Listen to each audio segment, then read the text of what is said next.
So yeah, the whole point of bringing the show to live was that we had this connection whereby the play I'd originally written for Max, Now You See Me, although that play never happened, it was the sort of great grandfather of this play in terms of themes. And then 2008 happened, and the economic situation lent itself so well to being a context to the play.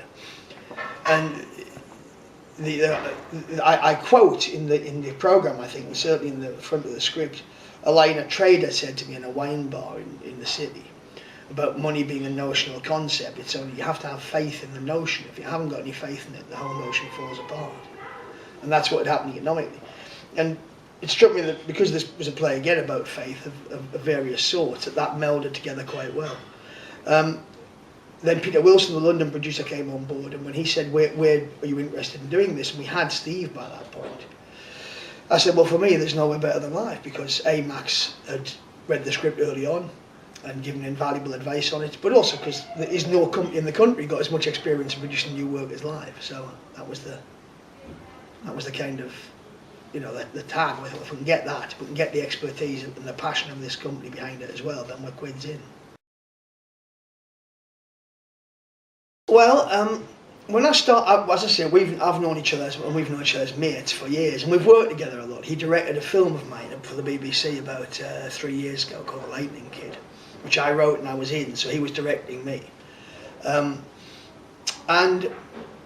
when I was writing the play early on, I didn't write it with him in mind initially, but I wrote a line of dialogue, I can't remember what it was, very early on, and thought, who would play this? And I was trying to think who I would get to play it, and I thought, well, ideally it'd be someone like Steve. And I thought, yeah, Steve could actually do it. He could find the terrifying quality which Freddie has, because Freddie the Suit is a pretty menacing and horrifying character.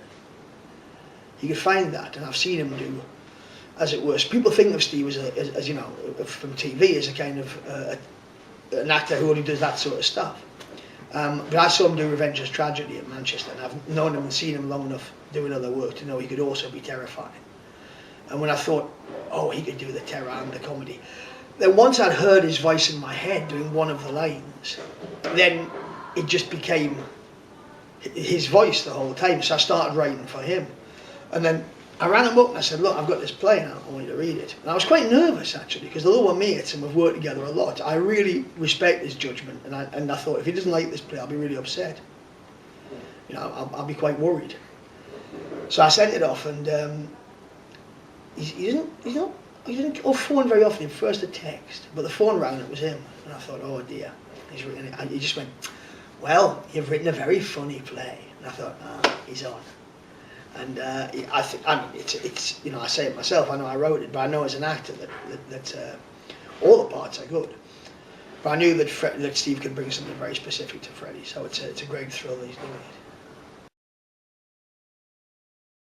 Oh, fantastic! I mean, it's amazing. You know, if you get really good casting people on board, and Max was very keen that we get Suki McShane and Lucy, her partner, and who are great casting people.